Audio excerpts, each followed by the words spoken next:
Buenos días a todos. Bueno, ya Fabiola nos presentó al profesor que vamos a estar a cargo de las actividades de este mini curso. Y antes de partir con las actividades propiamente tal, quisiera contarles un poco más acerca de este proyecto y el origen de este curso y por qué lo estamos dictando y cuál es más o menos el propósito de hacerlo, ¿verdad?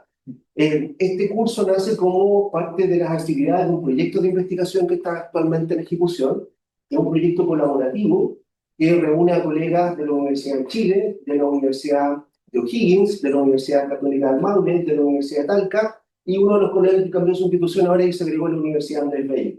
Así que es una red de varias instituciones de educación superior que está colaborando en un proyecto en conjunto que tiene como objetivo fundamental tratar de entender cuál va a ser el impacto que va a tener el cambio climático en las próximas décadas en el manejo de las plagas. Y desde ese punto de vista, tenemos colegas que están en la Universidad de Chile en Santiago trabajando con algunas plagas, como por ejemplo la quechuca o la mosca de alas manchadas, la Drosophila de alas manchadas, que es una plaga de la agricultura, o las quechucas, que son una plaga que afecta a la salud pública. Después hay otro grupo que estamos trabajando más al sur con la mosca de los cuernos, que es una plaga de importancia veterinaria, o con el pulgón de los cereales, que es uno de los que aparece aquí en el afiche del curso, que es una plaga importante en la agricultura, ¿no? Entonces, la idea de estas instituciones son colaborar con sus capacidades de investigación en estos distintos organismos modelos y tratar de evaluar para todos ellos cómo este incremento de la temperatura, estos cambios en las condiciones climáticas del futuro pueden impactar lo que es el manejo de las plagas. Y en ese contexto entonces se unen estudiantes que provienen de distintos laboratorios, de distintas universidades, que tienen distintas formaciones. La mayoría de los estudiantes de nuestro anillo vienen, por ejemplo, más de las ciencias básicas. Vienen de las ciencias biológicas, de las ciencias químicas, vienen de la biotecnología, y en sus carreras, en su formación, no han tenido todavía mucho contacto con el concepto de qué es lo que es una plaga, qué es lo que es el manejo integrado de plagas. A diferencia de los estudiantes que son de la Universidad de Talca, que están un poco más relacionados con el área agrícola, con el área de las ciencias vegetales, y ahí han tenido a lo mejor un poco más de contacto, pero la idea era que nos reuniéramos con estudiantes que pudieran venir de todos los laboratorios que participan en el proyecto y tuviéramos como una especie de introducción a estos conceptos de qué es lo que son las plagas y qué es lo que es el manejo de plagas. ¿Ok? Eh, eh, Armamos más o menos un curso, nos pusimos de acuerdo con los colegas que van a participar y a nuestra coordinadora de todo lo que tiene que ver con la difusión del proyecto se le ocurrió abrirlo, digamos, ofrezcámoslo al resto de la comunidad, ya que vamos a estar instalados aquí un par de días, y así entonces salió la idea de poder abrirlo y ofrecerlo para quienes estuvieran interesados. Y ahí nos llevamos una grata sorpresa de que había mucho interés y harta gente nos contactó. De hecho, íbamos originalmente a hacerlo en el salón más pequeño, el que tenemos acá al lado, el salón de honor, pero claro, ahí solamente caben 20, 25 personas a lo más, así que tuvimos que cambiarnos a un espacio un poco más grande. Y bueno, esa es un poco la historia y el motivo del desarrollo de este curso. Y básicamente lo que vamos a hacer es tratar de, a los estudiantes que todavía no han tenido contacto, conocimiento con lo que es el área de manejo integrado de plago, introducirlo al concepto. Para eso vamos a partir ahora, en la mañana, haciendo un poco de un análisis histórico y entendiendo qué es lo que son las plagas y cómo ha ido evolucionando el manejo de las plagas en el tiempo hasta el presente. Después vamos a pasar a una segunda parte en la cual nos vamos a concentrar en uno de los aspectos centrales del manejo de plagas, que es el monitoreo, cómo poder establecer claramente y con herramientas adecuadas cuál es el estado de las plagas en el campo, y en base a esa información entonces tomar las decisiones de si es necesario o no controlarlas o manejarlas. Y ahí vamos a tener entonces a la colaboración de la profesora Paula Isla de la Universidad de O'Higgins, que se va a conectar vía remota para hacer esa segunda parte de la sesión de la mañana. Y por la tarde vamos a ir ahora ya a lo práctico, a lo más concreto, y con la participación de UCE vamos a analizar información de trampas, de monitoreo de una especie de plaga en particular. Van ustedes a conocer un poco cómo es el sistema de monitoreo, cómo se procesan esas trampas y aprender ahí a separar a los insectos y distinguir los que son plagas de los que no son plagas. Eso es más o menos una descripción general de lo que vamos a estar haciendo en el día de hoy. Y mañana por la mañana vamos a continuar con la profesora Margarita Correa, de la Universidad Católica del Maule, que va a estar a cargo de organizar una especie de sesión de trabajo, de taller grupal, en los cuales los estudiantes del curso se van a ver enfrentados a una situación problema y cómo poder desarrollar frente a eso alternativas de manejo o de decisiones de manejo de datos. Así que eso es en términos generales lo que vamos a hacer a lo largo de toda esta actividad. Y bueno, después de esta introducción general, ya vamos a partir con lo que es el desarrollo entonces de este curso en su primera parte. Bueno, básicamente lo que les voy a mostrar hoy día es una clase introductoria que nosotros hacemos en los cursos de manejo integrado de plagas para los estudiantes de agronomía. Así que los que son ya agrónomos probablemente a lo mejor ya algunas diapositivas de estas les van a parecer conocidas porque en algunos de los cursos ya las vieron. Pero básicamente la idea era poder ofrecerles esta información general e introductoria a todos los participantes del proyecto. Bueno, de toda la tremenda diversidad de seres vivos que existen en el planeta, una parte muy importante de ellos, de hecho la mayoría, son artrópodos y en particular son insectos. Las estimaciones más conservadoras están en el orden de 1 millón de especies de insectos que existirían en el planeta. Y por suerte de ese 1 millón de especies que existen en el planeta, los que nos provocan problemas a la agricultura y causan daño económico son una fracción súper pequeñita. La mayor parte de los insectos que están en la naturaleza o no tienen un efecto directo en la agricultura o tienen un efecto positivo y los que tienen un efecto negativo es una pequeña fracción. Aproximadamente solamente 10.000 especies tienen la capacidad de alimentarse de cultivos y alrededor de solamente 700 especies, menos de 1.000, son las que causan la mayor parte de los daños económicos a los cultivos de alimentos y de fibra que como especie humana nosotros desarrollamos. Así que no todos los insectos son plagas y no todos los insectos son dañinos. La mayor parte en realidad simplemente está interactuando en el ambiente con las plantas cultivadas, con otras especies de vegetales, con otros organismos y no tienen un impacto negativo en la agricultura. Bien, ¿qué es lo que vamos a hacer en esta primera clase? Básicamente vamos a tratar de conocer algunos insectos y ácaros que son relevantes para la agricultura, especialmente en el caso de los cultivos de hortalizas y de frutales, que son los que más tenemos en nuestra zona. En particular, el área de trabajo en el cual nosotros desarrollamos nuestras actividades es la entomología agrícola, y en esa área de trabajo tenemos que incluir, por supuesto, todo lo que tiene que ver con la biología de los insectos plagas que estamos explicando, pero también hay un aspecto muy relevante y que no está bien desarrollado también en otras áreas del conocimiento y que tiene que ver con todo lo que es la relación del hombre con los agroecosistemas. Y ahí entonces tomamos todo lo que tiene que ver con los aspectos sociales y económicos al momento de considerarlo en este contexto de decidir si un insecto es plaga o no. Cuando nosotros consideramos que una especie de insecto es una especie nociva o tiene un efecto positivo y la consideramos una especie benéfica, en el fondo lo que hacemos es emitir un juicio de valor y ponerle una etiqueta. Esta especie de insecto le vamos a poner una etiqueta que es buena, a esta le vamos a poner una etiqueta que es mala, pero en realidad los insectos y las plantas están haciendo lo que han estado haciendo durante millones de años, mucho antes de que existiéramos nosotros como especie, y simplemente lo que estamos haciendo nosotros es, dependiendo de cómo sea el resultado de esa interacción, calificándolos de una manera o de otra.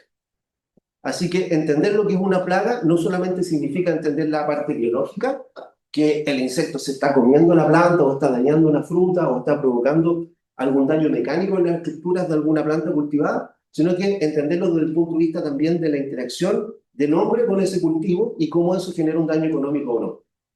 Así que eso es lo clave para poder entender el concepto de las plagas. Desde el punto de vista de esta tipificación que nosotros hacemos, aquí hay algunos ejemplos de estos insectos que nosotros llamamos insectos ya creo que llamamos plagas, que son insectos que consideramos que tienen efectos negativos.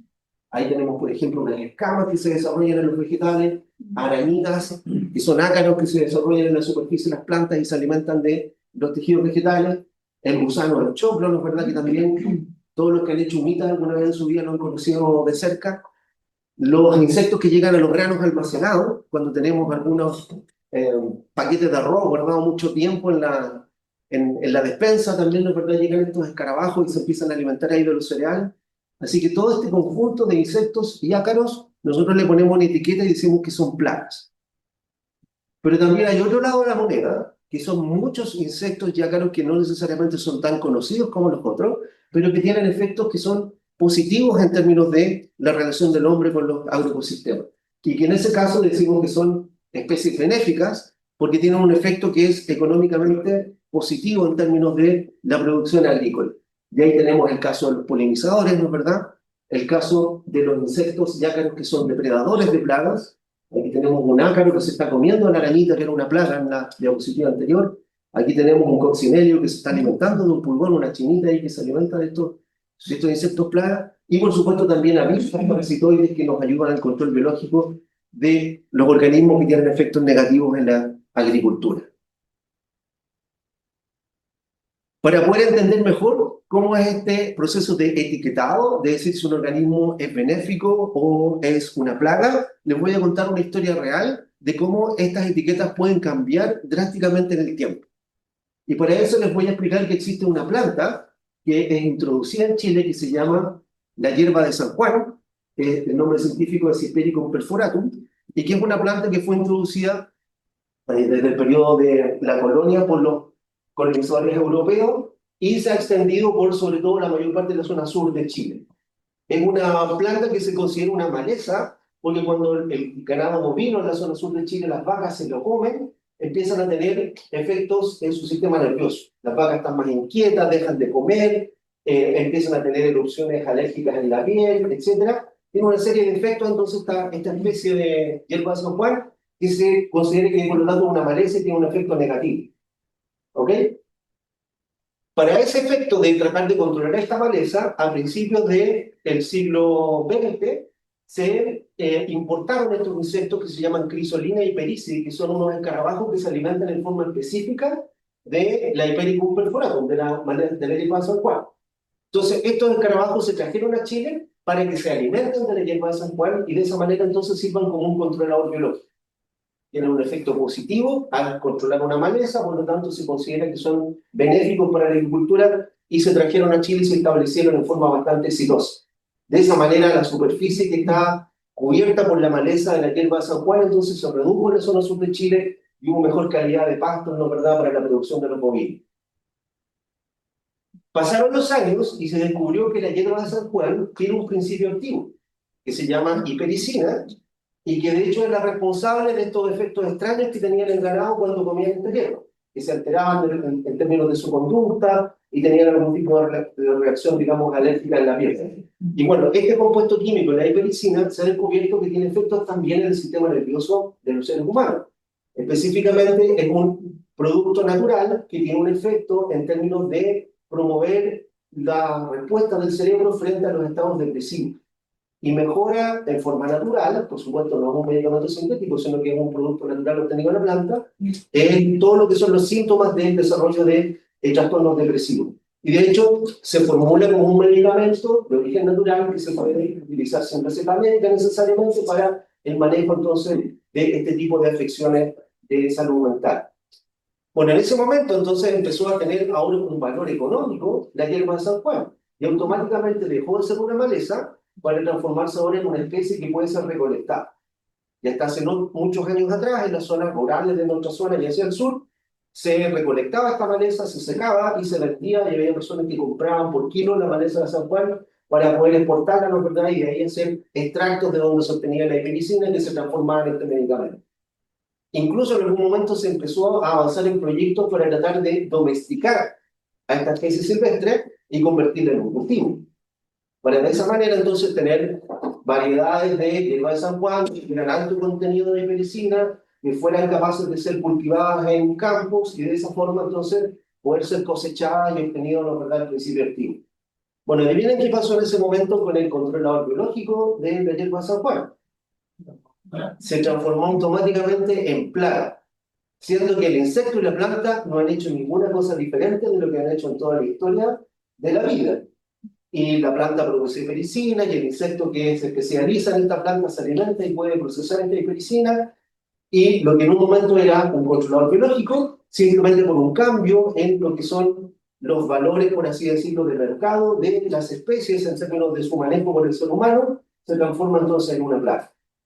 Y ahí, ¿qué es lo que hubo que hacer? Si se va a cultivar hierba de San Juan, va a haber que diseñar programas de manejo para controlar a la crisolina y perici, que era este escarabajo que se alimenta de la hierba de San Juan.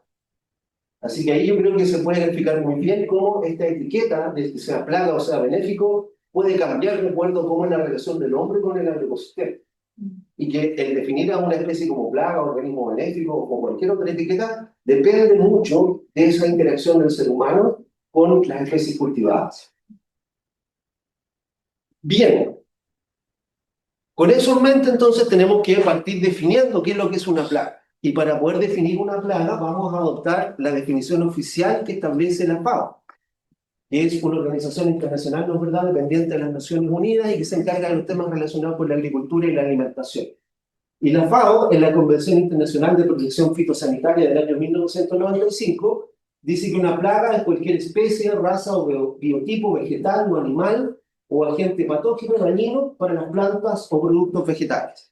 Es decir, es un concepto bastante amplio que incluye no solamente a los insectos y ácaros que causan problemas en la agricultura, sino que también a todo lo que sean, por ejemplo, las malezas, que están incluidas ahí, o todo lo que sean los microorganismos fitopatógenos, diferentes especies de virus, bacterias y hongos que también producen patologías en los cultivos y también entonces son parte de este concepto. Bueno, esta definición que es bastante amplia, la verdad es que en el caso de Chile la utilizamos en un contexto más reducido. Casi siempre cuando nos referimos a una plaga en Chile, lo hacemos en un sentido más restringido y lo utilizamos para referirnos fundamentalmente a los insectos y otros artrópodos que dañan los cultivos o sus productos almacenados.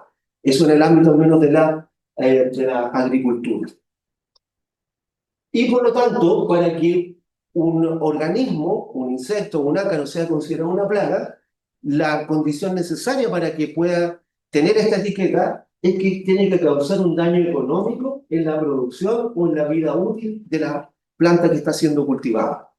Si no hay una pérdida en términos del rendimiento, del retorno económico que va a tener el productor, simplemente se trata de un insecto o un ácaro que está asociado a ese cultivo, pero no es estrictamente una plaga. Si aumenta su densidad, su abundancia por alguna interacción con el ambiente, por alguna situación particular, y ahí empieza entonces a aumentar su número y de esa forma el daño que producen en forma directa o indirecta se traduce en una reducción del rendimiento, ahí se empieza recién a transformar en una plaga. Antes de eso es simplemente un organismo que está asociado a ese cultivo, pero sin causar una pérdida económica. Así que no basta con entender los aspectos biológicos de que tiene un aparato bucal de tal tipo, que provoca un daño en tal tejido, que tiene un ciclo de vida con estas características, que su fisiología le permite o no alimentarse de esa planta, sino que también hay que entender la parte económica y social que está asociada al tema. Son los dos elementos igual de importantes. ¿Ok? Bien, ya teniendo claro qué es lo que es una plaga, vamos a explicar ahora un poquito más qué tipos de plagas son las que normalmente se desarrollan en la agricultura. Y hay una primera clasificación de acuerdo a qué tan frecuentes y qué tan común es el daño que produce. Y hay algunas plagas que producen daños directos o indirectos de significación económica de forma regular y bastante predecible. Es decir, en todos los campos de cultivo de una determinada especie, ¿no es verdad? En todas las temporadas va a estar presente esa plaga. Y de hecho, entonces los agricultores ya lo tienen de alguna forma claro de que esa plaga va a ser un problema todas las temporadas y la incluyen en los programas de manejo.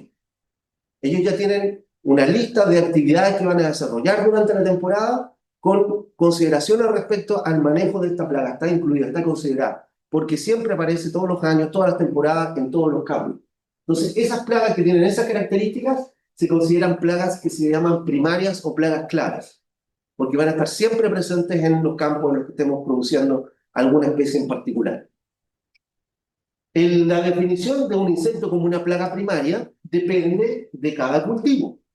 Tenemos a un insecto que puede ser una plaga primaria en un cultivo, pero no ser una plaga, o ser una plaga secundaria de otra naturaleza, en otro cultivo.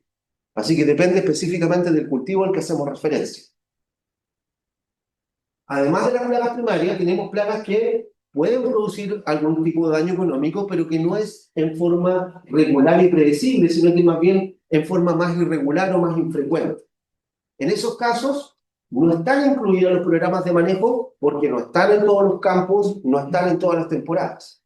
Y por lo tanto, los agricultores las van a manejar solamente si es que en esas circunstancias aparecen en su ciclo de cultivo en algún campo en particular. Pero en ese caso, cuando no están incluidas en el programa de manejo, se considera entonces que son plagas secundarias. Y por último, hay una clasificación que se llama plagas ocasionales, es que en solamente circunstancias muy particulares, muy puntuales, llegan a producir algún daño económico en algún cultivo, pero son extremadamente raras. ¿Ok? En el fondo, esta clasificación hace referencia a la regularidad y la frecuencia en la cual se desarrolla el problema de una plaga en un cultivo en particular para considerarla primaria, secundaria o ocasional. Otra clasificación muy importante respecto al tipo de daño que provocan las plagas en los productos agrícolas es si este daño es directo o es más bien indirecto. Y ahí tenemos la situación en particular de la que se denominan plagas cuarentenarias. Y que en el caso particular de Chile, que tiene una agricultura que está muy orientada hacia la exportación de productos agrícolas frescos a distintos mercados, tiende a ser de mucha relevancia. De hecho, es más importante incluso muchas veces de los daños directos que pueden ocasionar las plagas o los cultivos. Estas plagas que se llaman de tipo cuarentenarias son plagas que básicamente su daño económico está asociado a que no permiten que una producción agrícola pueda ser exportada desde Chile a un país importador debido a que esa plaga está ausente en el país que está importando sus productos agrícolas frescos, o si llega a estar presente, está con una distribución restringida y está sometido a un programa de control oficial en ese país. Entonces, ¿qué es lo que ocurre? Tenemos un país que nos quiere comprar manzanas y que no tiene en su territorio una determinada plaga que está presente en las manzanas, entonces nos manda una lista y nos dice, estas son las plagas que yo considero cuarentenarias. Así que para que yo le compre manzana, usted me tiene que garantizar de que vienen libres de todos estos tipos de insectos o aves. Y en la medida en que yo envío exportaciones de frutas a ese país, tengo que poder certificar que vienen libres de estas plagas. Y si se detecta una de estas plagas, entonces esa exportación ya no va a poder ser destinada a ese país, va a tener que quedarse en el mercado interno o ser destinada a otro país importador. Eso tiene como consecuencia entonces de que estos insectos provocan daños y son muy significativos en términos económicos, a pesar de que estén presentes en densidades muy bajas. Es decir, haya muy pocos individuos en el campo, basta que aparezca solamente uno vivo en el proceso de muestreo y de evaluación de la presencia de plagas cuarentenarias para que provoquen entonces una tremenda pérdida en términos económicos. ¿Ok? Bueno, estas plagas de tipo cuarentenaria se las quiero graficar aquí con dos plagas distintas, una que tenemos y una que no tenemos, porque la cuarentena tiene aspectos tanto para la exportación como cuando nosotros importamos. ¿Ok? Esta que está acá, por ejemplo, es una plaga muy importante para Chile porque no la tenemos. Esta que está acá es la mosca del Mediterráneo, mosca de la fruta se llama también, y su nombre científico es Serraquitis capitata. Es una plaga que afecta a la fruta de un sinnúmero de especies en que las moscas colocan sus huevos en el interior de la fruta, se desarrollan las larvas y eso provoca entonces un daño mecánico y una podrición de los frutos. En el caso particular de esta especie, Serraquitis capitata, está erradicada de Chile desde la década de los años, fines de los años 90, y llevamos del orden de 20 años desde que se declaró su erradicación. Sin embargo, todavía persisten algunos focos de reintroducción. Si ustedes revisan las noticias en Internet, van a encontrar regularmente que el Servicio Agrícola y Ganadero detectó un foco de mosca de la fruta en algunas, generalmente zonas urbanas, de ciudades grandes como Santiago, ciudades de la quinta región. En las últimas temporadas había un par de focos más cercanos ya a la zona productora frutícola. Hubo un foco de mosca de la fruta en la zona de Chimbarongo hace una temporada acá, y ahora en la zona de Pelequera hay otro foco activo también. Y eso básicamente porque hay reintroducción de esta mosca desde los países vecinos donde sí está presente. Ese es uno de los principales motivos por los cuales si ustedes viajan al extranjero en algún momento, cuando vuelvan a Chile les van a hacer llenar una declaración de que no traen ningún tipo de material vegetal, ni fruta, ni material de origen animal, etcétera, porque es un vehículo de potencial introducción de estas plagas que están erradicadas en Chile.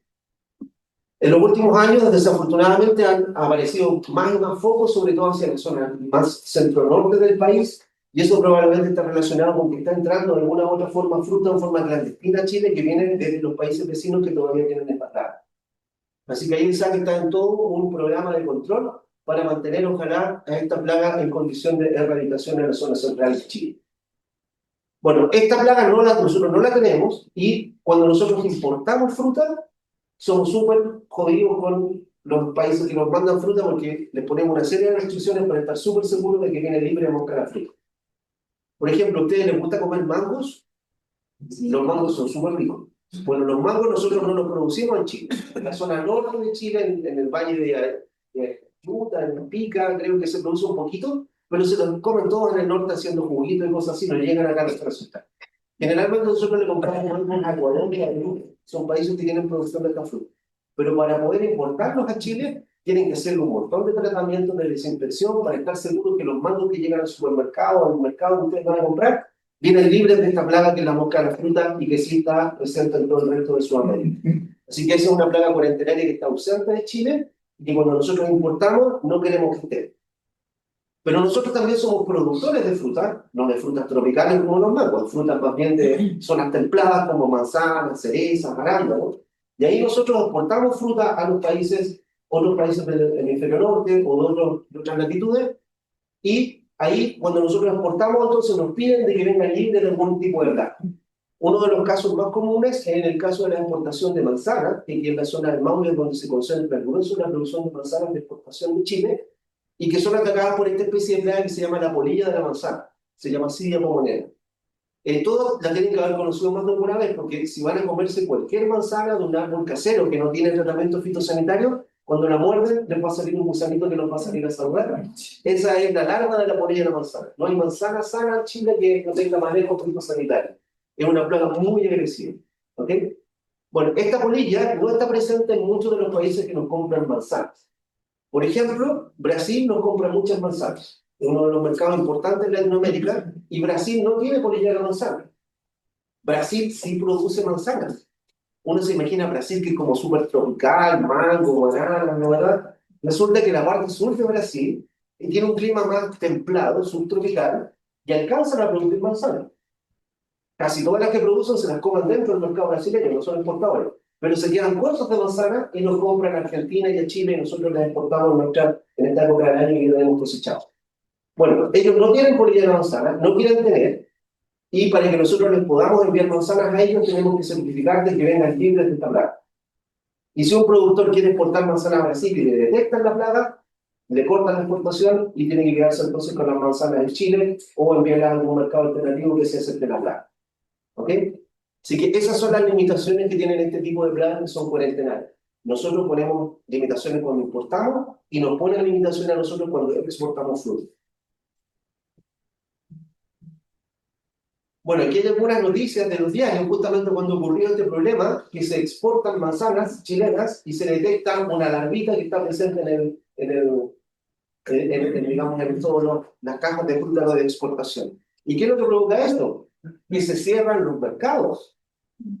Es decir, ya no nos compran más manzanas en todo lo que queda de esa temporada. Eso ha ocurrido con Taiwán, con Panamá, bueno, con Estados Unidos en el caso de los arándanos y otras polillas de la fruta que no es la polilla de la manzana, pero ya ha ocurrido varias veces. Y esto provoca pérdidas muy fuertes cuando llega a ocurrir en la producción agrícola porque no se puede exportar a un mercado grande que está pagando buenos precios por una determinada fruta. ¿Ok? Bien, después de hablar entonces de lo que son las plagas y los tipos de plagas, vamos a empezar a hablar ahora de cómo controlarlas. Y tradicionalmente, desde que hay agricultura, ha habido problemas asociados a las plagas en la agricultura y ha habido algún tipo de manejo o de control de plagas en la agricultura. Ese control de plagas va a ser muy diferente dependiendo del tipo de agricultura, pero históricamente siempre se estuvo relacionado el control de esas plagas con la utilización de herramientas que eran más o menos de origen natural, que estaban disponibles en la naturaleza. Algún tipo de mineral, algún tipo de extracto vegetal, o simplemente el control físico o manual de las plagas en el campo. Y eso entonces, por supuesto, tiene limitaciones en cuanto a la cantidad de superficie, a la cantidad de éxito que yo voy a tener con el manejo de las plagas. Pero todas estas alternativas de producción o de manejo de las plagas que se utilizaban hasta no hace mucho tiempo atrás en la agricultura empiezan a cambiar drásticamente a mediados del siglo pasado. Ahí, más o menos en los años 40, en el periodo en que ya está terminando la Segunda Guerra Mundial, hay un cambio radical en la agricultura a nivel mundial. Ese cambio radical, de hecho, tiene un nombre, se llama Revolución Verde, porque cambió por completo la forma en la cual cómo se desarrollaba la agricultura. Hasta antes de la Segunda Guerra Mundial, la capacidad que había para producir alimentos era bastante limitada por la productividad misma de los cultivos y por los daños que causaban las plagas en esos cultivos. La cantidad de población que teníamos en todo caso en esa época, a principios del siglo pasado, era más o menos la mitad de la que tenemos actualmente y por lo tanto también la necesidad o la demanda de alimentos era más restringida. Sin embargo, Va transcurriendo el siglo XX y empieza a desarrollarse una serie de avances tecnológicos, muchos de ellos asociados a todo lo que fue el desarrollo de las guerras mundiales en esa época, que se empiezan a traducir en un cambio en cómo se estructura la agricultura, que pasa de una agricultura que está más orientada a la producción y el autoconsumo, hacia una agricultura que está más orientada a la producción ya más masiva e industrializada. Y ese cambio tiene varias aristas, no es solamente una. Tiene, por ejemplo, todo lo que se asocia con el desarrollo de la mecanización en la agricultura, que después, ¿no es verdad?, del desarrollo de los motores de combustión interna y el uso de los combustibles fósiles desde principios del siglo pasado, se transforma entonces en tractores, en maquinarias agrícolas que son capaces de lo que antes se hacía con tracción animal, hacerlo ahora con estos motores de combustión interna y transformar en términos de capacidad de eh, mecanización y de trabajo agrícola lo que es la agricultura. Pero no solamente es con ese cambio que tiene que ver con los motores de combustión interna y la mecanización, sino que hay un cambio también en cómo fertilizamos. Los cultivos hasta principios del siglo XX se fertilizaban con fertilizantes naturales, con guano o con el único fertilizante natural que había en esa época que se llamaba salitre. Y que nosotros lo recordarán todos porque en la historia de Chile fue un momento clave en el desarrollo, porque éramos los únicos que teníamos reservas de salitre en el mundo y le vendíamos estos fertilizantes a todo el mundo, hasta que viene la Primera Guerra Mundial y nosotros dejamos de venderle salitre, por ejemplo, a las potencias que estaban de un lado de la guerra, y ellos se las ingeniaron para hacer un salitre sintético. Y ahí, no es verdad, terminó todo lo que es la producción de salitre natural, era más barato hacer el salitre sintético, y hasta el día de hoy esa es la fuente de salitre que utilizamos para la fertilización nitrogenada de las plantas, y básicamente ocurre en esta época, entre el periodo de la Primera y la Segunda Guerra Mundial, es el mega cambio en cómo fertilizamos. Ahora los fertilizantes que utilizamos en la agricultura son fundamentalmente de origen sintético. Y ocurre también con los plaguicidas. Los plaguicidas que utilizábamos antes, que eran básicamente extractos naturales, productos minerales de origen natural, los empezamos a cambiar por productos también sintéticos. Producto también de las grandes guerras mundiales se desarrolló una serie de armas químicas, ¿no es verdad? Que eran productos que se utilizaban para tirar bombas y tratar de intoxicar a los enemigos en la guerra. Bueno, llegó un momento en que dijeron, oye, todo este montón de cosas químicas que sintetizamos con fines bélicos, veamos que tengan alguna utilidad pacífica, y se empiezan a descubrir de que tienen efectos, por ejemplo, como insecticidas, o como herbicidas, o como controladores de hongos, que son los fungicidas, etcétera. Y todos estos productos entonces se empiezan a desarrollar a partir de los años 40 en adelante. Y transforman también la agricultura. Porque la agricultura que se había estado desarrollando a partir de producciones de menor escala, no tan eficientes en términos de la cantidad de alimentos que se podían producir, se transforma y se convierte en una agricultura industrializada. Hay un cambio también, por supuesto, en los cultivos. Los cultivos se empiezan a seleccionar, se empiezan a hacer programas de mejoramiento genético. Tenemos ahora cultivos que son de alto rendimiento, y esos altos rendimientos hacen de que la producción de alimentos se dispare, y eso hace que lo que antes era un problema de tener problemas de nutrición, hoy en día en la mayoría de las sociedades está más relacionado con tener problemas de cómo no tener obesidad infantil, por ejemplo, porque los alimentos hoy en día son relativamente baratos a cómo han sido en la historia de la agricultura y de la humanidad en el pasado. Así que todo eso es producto de este periodo de revolución verde, que ocurre durante todo el siglo XX, pero a mediados del siglo XX, donde se enfatiza su cambio y que provoca el despegue en lo que es la producción de alimentos a nivel mundial. Bueno, todo este proceso de la Revolución Verde, lo que tiene relación con el manejo de plagas, está asociado con la síntesis de productos insecticidas artificiales, como este, que es uno de los más conocidos, que es el DDT, que es el primer insecticida que se desarrolla para el control de las plagas en la agricultura. Este producto fue desarrollado por un químico alemán. De hecho, le dieron el Premio Nobel de Medicina en 1948 por la síntesis del DDT. Y eso fue porque este compuesto químico permitió el control de una serie de insectos plaga que estaban generando grandes pérdidas, no solamente en el área de la agricultura, sino que muchos problemas a, por ejemplo, la salud pública. Todo lo que era el control de enfermedades como la malaria, que es transmitida por mosquitos y que mata hasta el día de hoy varios millones de personas al año en distintas zonas de Asia y de África, se logró entonces reducir drásticamente con la aplicación de este producto sintético en el medio ambiente para controlar estas plagas de mosquitos.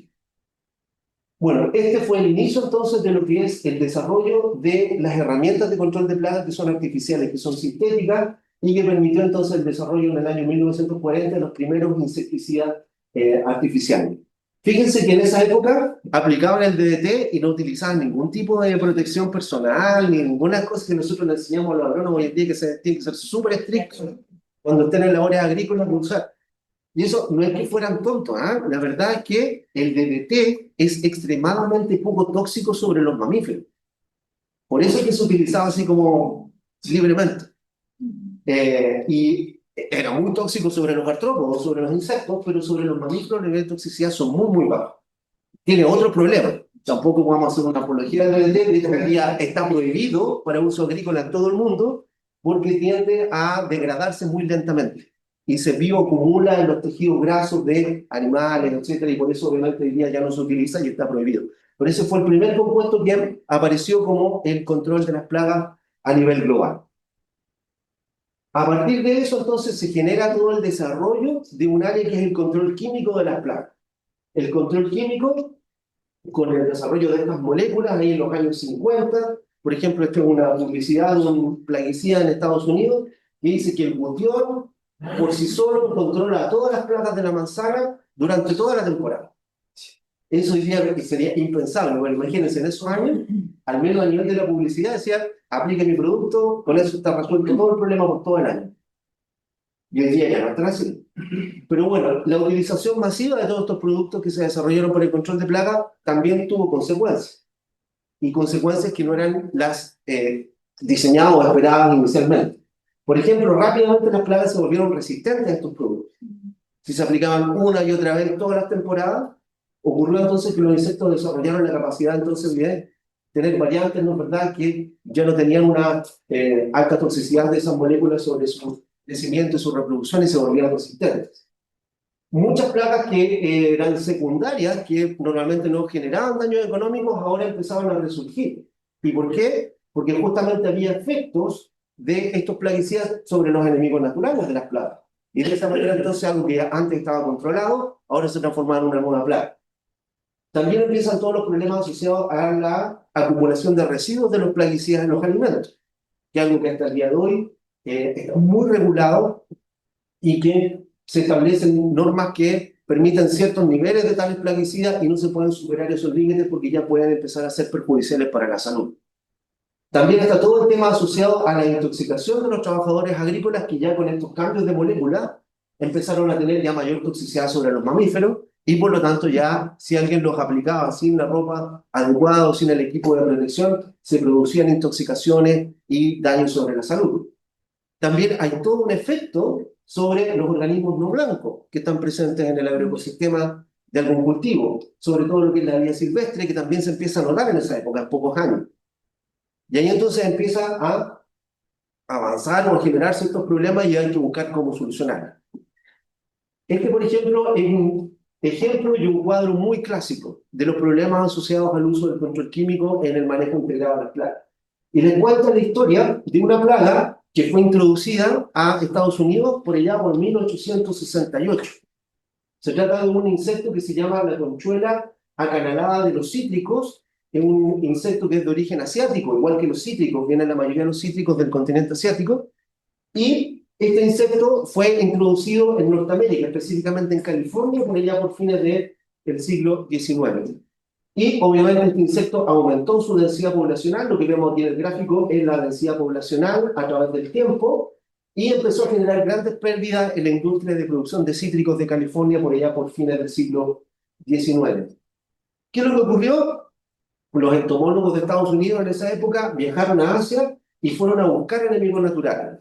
Y encontraron que había un depredador y un parasitoide en Asia que podía ser introducido a Estados Unidos y se lo llevaron y lo lograron establecer. Y este es el primer caso a nivel internacional de un programa de control biológico clásico que tuvo éxito y que logró en pocos años, ya para 1892, 2-3 años después de la introducción de estos enemigos naturales, bajar drásticamente las densidades de esta plaga que se había introducido y mantener entonces a la población bajo control durante un muy largo tiempo sin que causara pérdidas o daños económicos. Cuando empieza a reaparecer el problema, justamente por ahí por el año 1947, cuando se reintroduce o se introduce por primera vez el DDT para el manejo de estas plagas. Quedaba poquita plaga en el campo, los agricultores dijeron apliquemos DDT y le damos el tiro de gracia, y ya con esto la eliminamos para siempre, pero curiosamente ocurrió lo contrario, y la plaga volvió a aumentar su densidad, producto de que el efecto del DDT en los enemigos naturales fue más fuerte, más rápido, y la plaga probablemente también empezó a desarrollar resistencia en pocos años, y se generó entonces un aumento nuevamente en su daño económico. Cuando se reemplazó ese insecticida, nuevamente se volvió a una situación en la cual la plaga ya fue mantenida por sus controladores biológicos naturales bajo los umbrales del daño económico. Bueno, no solamente ocurrían estos problemas asociados al uso de los plaguicidas, sino que también en la década de los años 60 empiezan a aparecer la preocupación de las sociedades, de los movimientos ambientalistas, respecto al efecto que están teniendo los plaguicidas en la naturaleza. En el año 1962 se publica en Estados Unidos este libro que se llama La Primavera Silenciosa, por esta divulgadora científica que se llamaba Rachel Carson, y que hace referencia a que, a diferencia de cuando ella era niña, ahora llegaba la primavera y no había ruido, no había sonido.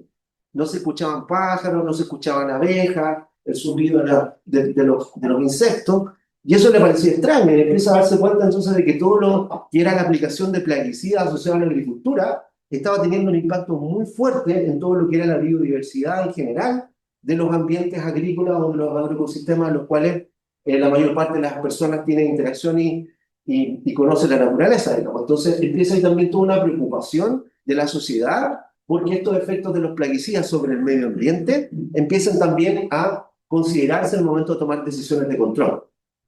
Y eso es una preocupación que hasta el día de hoy se mantiene, que de hecho en los países más desarrollados, en particular en Europa y en Estados Unidos, hace que las exigencias que tienen que cumplir hoy en día los plaguicidas para que puedan ser registrados son cada vez más altas en términos de tener menos impactos ambientales negativos.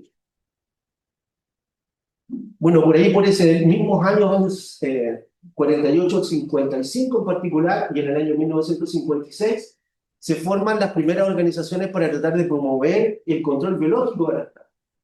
En esa época entonces se empieza a desarrollar estas uniones de científicos que tratan de promover alternativas a lo que se empieza a desarrollar como la única forma de controlar las plagas, que era la aplicación de insecticidas de naturaleza sintética. Y estas organizaciones como la IOPC o ILB con las siglas en inglés, empieza a tener entonces representaciones en distintas zonas del mundo donde se tratan de promover entonces nuevas formas de controlar a las plagas. Y en ese contexto de los años 50, de los años 60, se va avanzando en lo que es este concepto del manejo de las plagas desde una perspectiva más integrada. También por ahí, por el año 1959, otro químico alemán, que también se ganó el Premio Nobel de Química, fue capaz de aislar la primera feromona sexual de un insecto.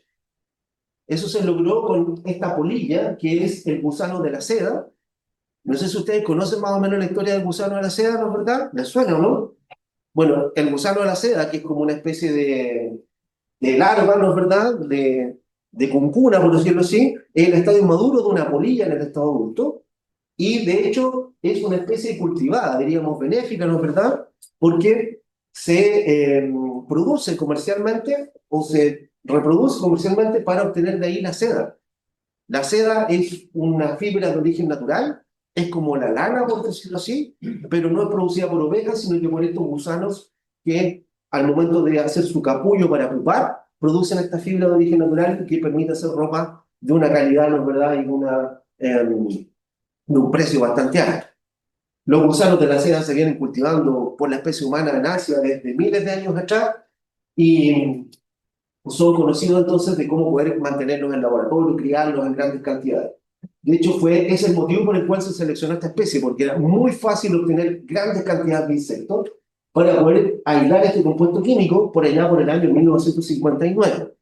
Todo lo que conozcan cómo se trabaja en la química de hoy en día, deben saber de que en esos años era muy distinto. Para poder separar compuestos químicos, normalmente lo que se hace es utilizar técnicas que se llaman de cromatografía. ¿Les suenan esos conceptos?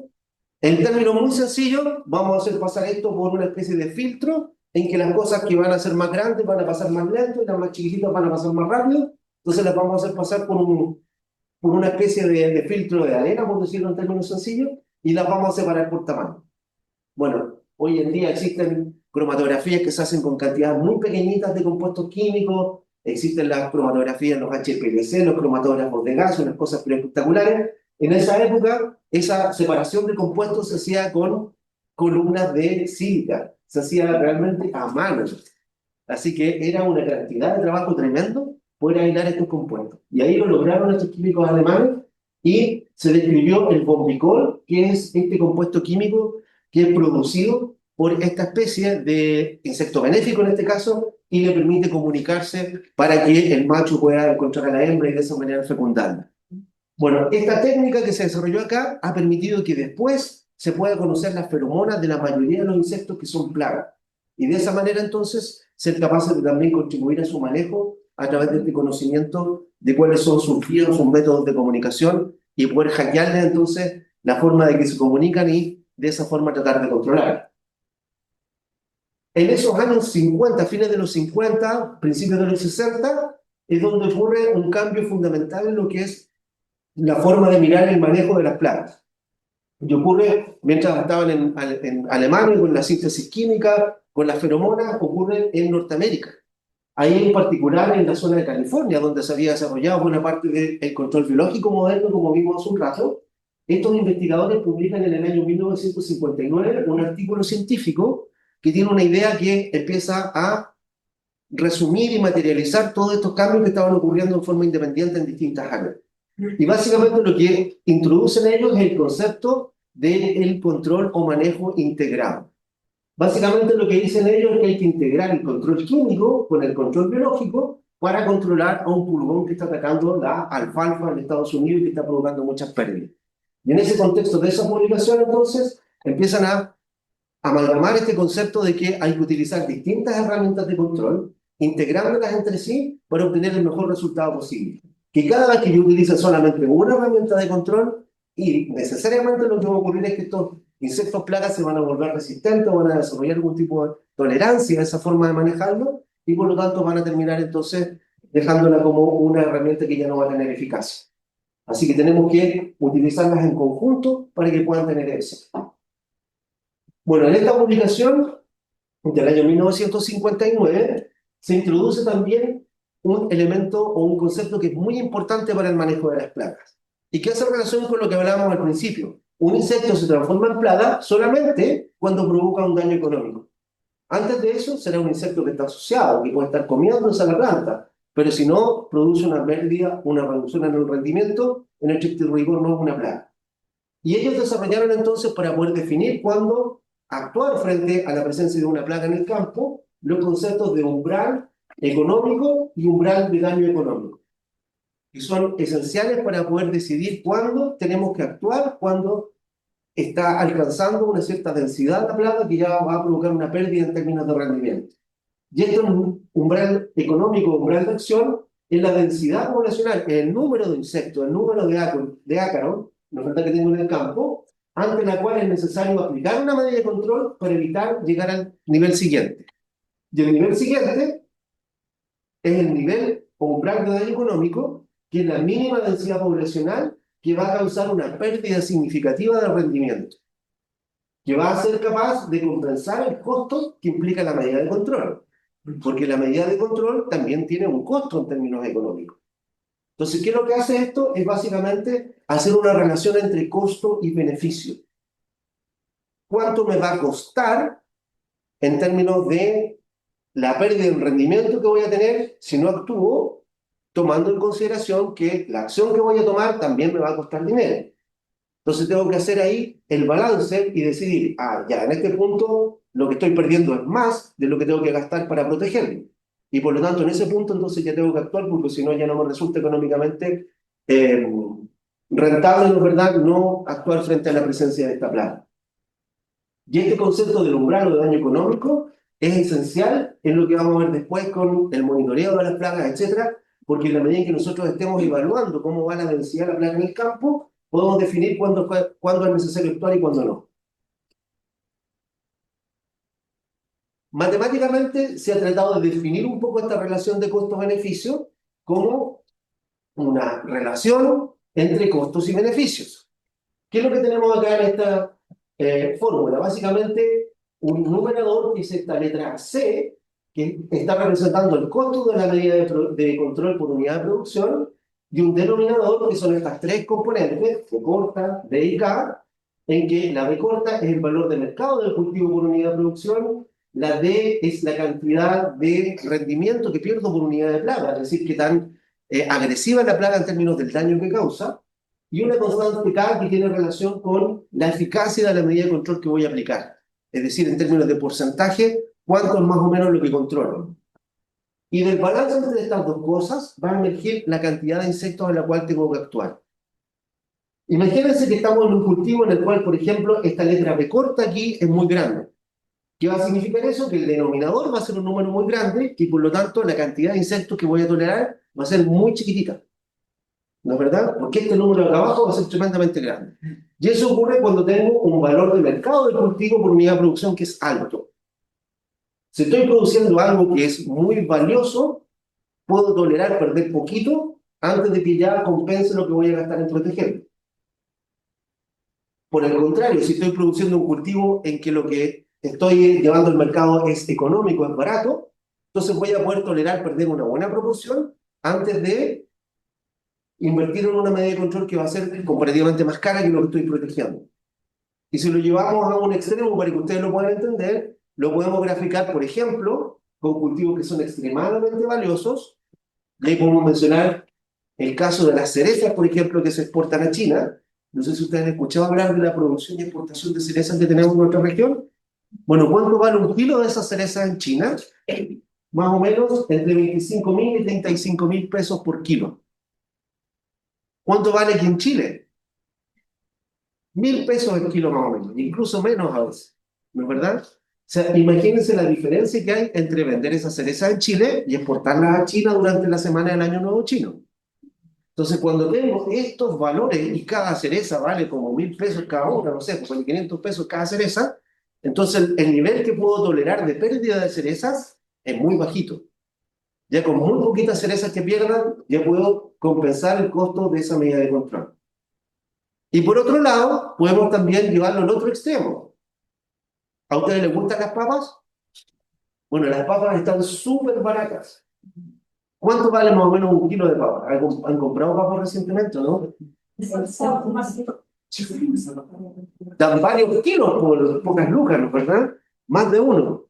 Así que están súper baratos. Ya, bueno, ¿qué ocurre en ese caso? Puedo tolerar perder muchos kilos de papa en el campo porque el costo que va a tener la medida de control no necesariamente compensa cuánto estoy controlando de ese cultivo en particular. Entonces, se fijan, ahí hay dos situaciones extremas y por supuesto en el medio hay muchos otros casos de por qué se controlan mucho las plagas de las cerezas y no podemos tolerar perder ni una sola, versus las plagas de las papas se controlan mucho menos y podemos perder a lo mejor un 5 o un 10% del rendimiento y eso incluso va a ser menos que lo que gastaría en controlar esa plaga. ¿Ok? Bien, de esa perspectiva, se definieron entonces estos umbrales de acción y umbral de daño económico por estos investigadores en esa misma publicación en el año 1959. Ahí está publicado el resultado en el año 1959. Y ahí ellos plantearon de que un insecto sea una plaga o no, no depende tanto de su interacción biológica o ecológica con el ecosistema, sino que depende más bien de las interacciones sociales, económicas, del componente más humano de la interacción del ecosistema que con la parte natural. Imagínense, tenemos aquí este cuadro en el cual se muestra cómo cambia la densidad poblacional de un insecto planta, es un insecto que está atacando un cultivo en el tiempo. Y lo que vemos aquí es que este insecto sube y baja su abundancia poblacional, ahí tiene su abundancia promedio a lo largo de todo el tiempo. Y cuando es un insecto que no es una plaga, que no causa daño económico, es porque está por debajo de estos umbrales, que son estas rayitas ahí punteadas, que son las que hablamos que era el umbral de acción y el umbral de daño económico. Entonces, mientras se mantenga por debajo de esos umbrales, no es una plaga, no provoca un daño económico. ¿Ok? Pero ¿qué es lo que pasa si cambian las condiciones? de venta del producto agrícola, de cambio del tipo de cambio internacional y el precio del dólar sube o baja, y eso tiene impacto en lo que es el costo de los insumos o en la venta de los productos y los retornos de los agricultores, y ahora esos umbrales empiezan a bajar. Y ahora se empieza a hacer más valioso el cultivo que estoy produciendo, y por lo tanto entonces estos umbrales que ya estaban por aquí arriba ahora empiezan a ser menores. Puedo tolerar menos pérdida de ese cultivo que empieza a tener más valor. Bueno, este insecto que antes no era una plaga se transforma ahora en una plaga ocasional, que al menos en dos ocasiones aquí durante el tiempo de este cultivo y el desarrollo fue necesario realizar algún tipo de tratamiento y bajar su densidad entonces de forma artificial a niveles por debajo de los umbrales de daño económico. Y bueno, y si eso empieza a hacerse más frecuente, ya se empieza a transformar en una plaga ya secundaria que va a necesitar algunos manejos varias veces a la temporada. Y si esos niveles de daño económico son todavía menores, llega a la situación en la cual tengo que mantener a la plaga bajo control en forma permanente, todo el tiempo, porque resulta de que su densidad promedio en forma natural, por decirlo así, está muy por encima de lo que puedo tolerar en términos del valor del cultivo que estoy produciendo. Y lo que ocurre en estos casos es que fíjense que tengo que estar aquí aplicando en forma regular, prácticamente cada cierto espacio de tiempo, cada cierto periodo, cada 2 o 3 semanas, aplicando algún tipo de control para mantenerlo por debajo del umbral de daño económico. Esto es lo que ocurre justamente con la producción de cerezas en Chile, porque son tan valiosas en todo lo que es el manejo de una plaga que vamos a después ver en el monitoreo por la tarde, que es la drosófila de alas manchadas, y que es una mosca de la fruta que daña la fruta y puede provocar muchas pérdidas en la producción. ¿Ok? Bien, en ese contexto entonces, a partir de este año 1959, con el desarrollo de estos conceptos de qué es lo que es una plaga, de qué es lo que es el umbral de acción, el umbral de daño económico, se empieza a desarrollar el manejo integrado de las plagas, como este proceso que tiene como objetivo evaluar todas las medidas de control que estén disponibles para de esa forma consolidarlo en un plan de manejo o en un programa de manejo que sea unificado. Y para poder decidir cuándo hay que actuar, tengo que utilizar el monitoreo como un elemento central en la toma de decisiones. Solamente cuando se supera el umbral de acción, ¿no es verdad? Tengo que aplicar una medida de control porque ahí recién voy a empezar a perder dinero. Si aplico antes esa medida de control, también estoy perdiendo dinero porque estoy gastando en una herramienta de control cuando no era estrictamente necesario. El manejo integrado de plagas es distinto a lo que se denomina también producción integrada o producción orgánica, que son otros conceptos que están relacionados también con el manejo integrado de plagas. Por ejemplo, la producción integrada se refiere a que incluye todos los aspectos del manejo de plagas que están asociados al MIP, pero entre otros componentes del manejo de cultivos.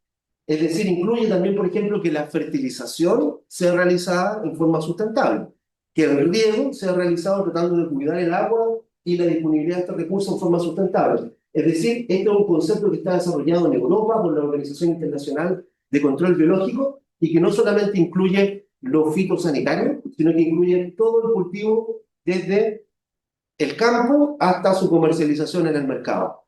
¿Ok? Por otra parte, tenemos la producción orgánica, que es también otra forma de producir en la agricultura, que incorpora algunos elementos del manejo integrado de plagas, pero que tiene además otras características especiales. En el caso de la producción orgánica, por ejemplo, no se permite la utilización de insumos sintéticos.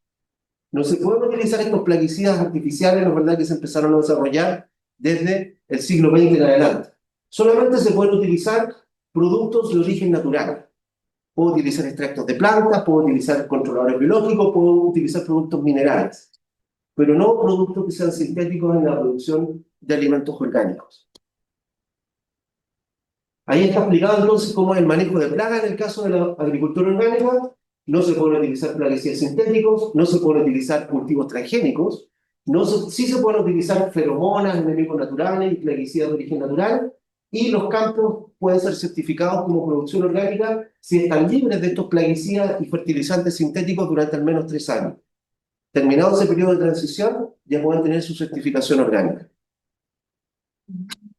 Otros conceptos similares o relacionados con el manejo integrado de plagas es, por ejemplo, la certificación de buenas prácticas agrícolas, que se llama BPA o en inglés Good Agricultural Practice, que también es GAP.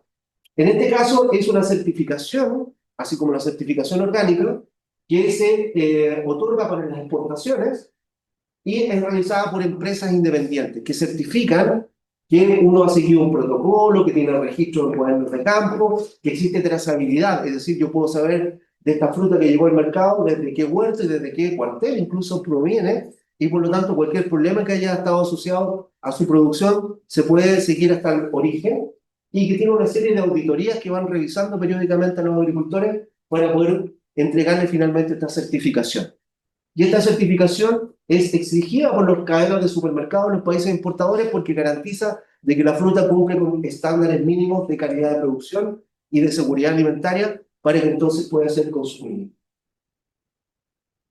Bueno, aquí, por ejemplo, les muestro uno de los módulos de las certificaciones de buenas prácticas agrícolas que tiene relación con la parte de manejo integrado de plagas. Y aquí ustedes pueden ver cómo tienen que tener ciertos niveles de cumplimiento, que pueden ser de un 100% si son obligatorios, o de un 95% si son de obligatorios menores. Y ahí entonces tienen que ir chequeando si es que cumple con estos procesos de producción en términos de hacer monitoreo, de utilizar los plaguicidas de acuerdo a las instrucciones proveídas por los fabricantes, etcétera, y de esa manera entonces contribuir a tener una producción de alimentos que sea lo más sustentable y saludable posible.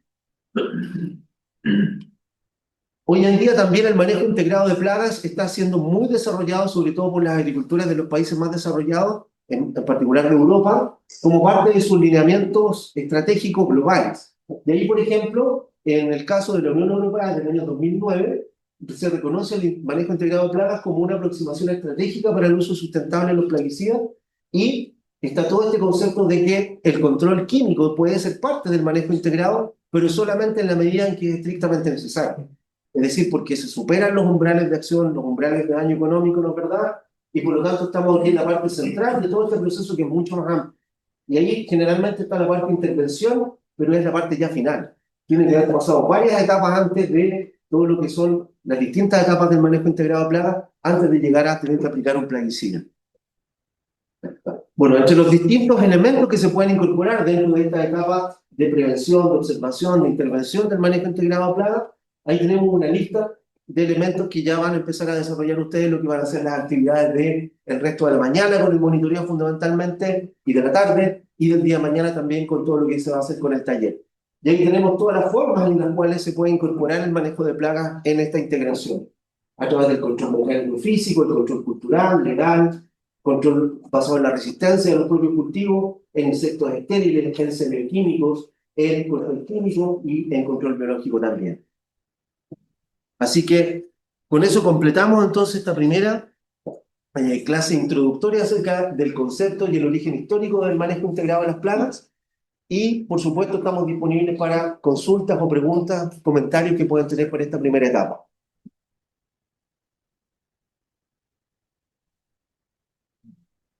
Tengo una consulta también, chica, que mencionó que en Brasil no se procede la bolilla, ¿cierto? La manzana. Exactamente. Principalmente por el tema de clima. Sí, pero tienen manzanos y tienen clima para que haya manzanos, así que tienen clima para que la polilla también pueda estar presente. De hecho, la tenían hasta el siglo pasado, hasta fines de los años 90, y la lograron erradicar. Y como no quieren que se vuelva a introducir, por eso la tienen como plaga cuarentenaria. Pero la zona sur de Brasil tiene un clima más subtropical, es más parecido al clima de Uruguay, del norte, del centro de Argentina, y allá hay producción de manzana. Y no tienen poca, tienen harta hectáreas, más que nosotros. Lo que pasa es que las manzanas no son tan buenas, como las de acá. Yo tengo una consulta, bueno, esta estandarización del manejo integrado de plagas se va actualizando en cada país a nivel internacional. ¿Cómo se van viendo los casos? Porque los climas van cambiando, entonces igual las plagas se van expandiendo a otros sectores. Entonces no sé si hay una actualización en ese sistema. Totalmente, es un concepto que se tiene que aplicar a nivel del productor. Es decir, no es algo que se diseña para un país, ni siquiera para una región. Puede haber, por supuesto, lineamientos y programas generales, pero el que toma las decisiones y el que hace el monitoreo y el que lo aplica en la práctica es la escala de la unidad productiva. La unidad. Claro, ahí es donde realmente se establece el manejo de las plagas. Una consulta, el agricultor cuando tiene detecta una plaga, ¿y cómo puede saber antes de tener un efecto en el rendimiento cuándo tiene que aplicar insecticida, por ejemplo? ¿Se da para cada especie de manera diferente? Exactamente. Ahí es donde lo que viene en la segunda parte y en la parte de la tarde es clave, que es el monitoreo. El monitoreo es el equivalente a que cuando uno va conduciendo va mirando el indicador de velocidad.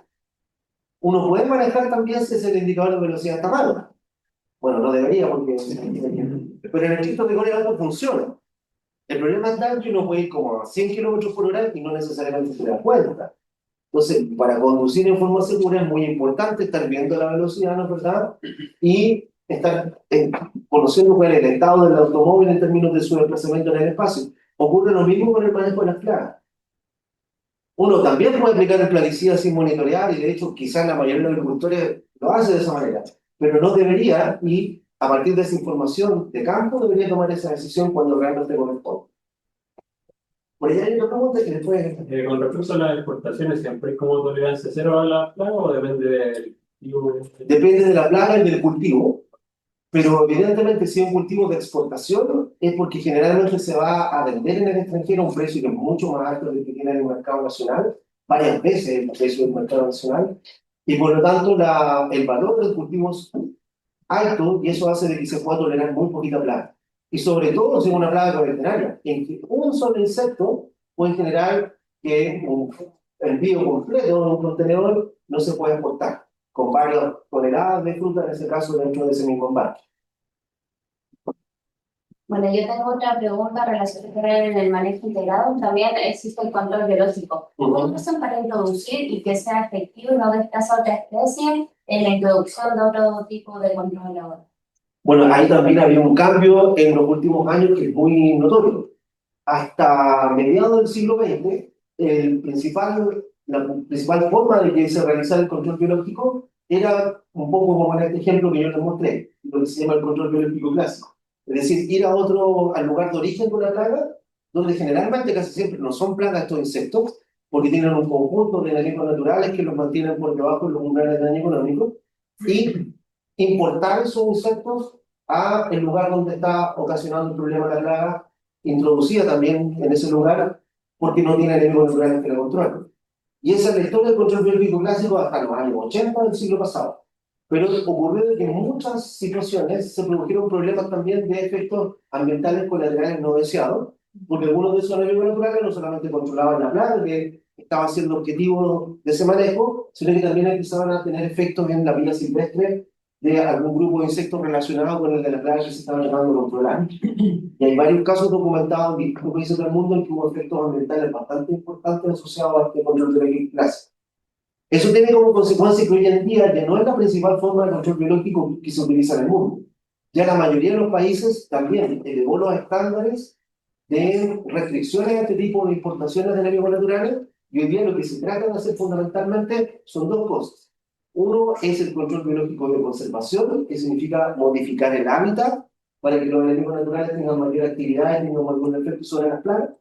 Y lo otro es lo que se llama el control biológico inundativo, que básicamente es criar enemigos naturales en ambientes controlados para después liberarlos en grandes densidades en el campo y que sean como una suerte de un insecticida. Pero en vez de que sea de naturaleza química, es de naturaleza biológica. Es decir, yo lo compro para eliminar las plagas que tengo ahora en el campo, no importa que no se establezca, que después no sobrevivan, pero voy a de esa manera controlar a la plaga sin eliminar un plaguicida. Y el control biológico de estas dos modalidades más nuevas es que más se desarrolla actualmente en todo el mundo. En ese sentido, por ejemplo, serían, no sé, por ejemplo, por temporada solamente en ese caso. Claro que sí. Solamente por temporada, por ejemplo. Bueno, por eso es que hay una empresa que está detrás y produce el enemigo natural, porque se lo tienes que comprar todas las temporadas, una vez y nada más. Claro. Claro, no se logran establecer como una población justamente porque las condiciones ambientales o el cultivo, o el cultivo mismo, se promueve el campo, hace que están todos los años, entonces todas las temporadas comprando nuevamente. Se puede utilizar más como a plagas secundarias y ocasionales, tal vez ese tipo de... Sí, y dependiendo del cultivo también para algunas plagas primarias. Si son buenas opciones, lo que ocurre es que todo esto también tiene un componente no solamente biológico, como discutí al principio, sino que también económico y social. Y claro, el costo de estas alternativas de manejo generalmente son más altas que el control químico con el herbicida, que es tremendamente barato. Bien, estamos listos entonces con esta primera sesión y ahora nos invitamos a un café entonces, ¿sí? Ujú.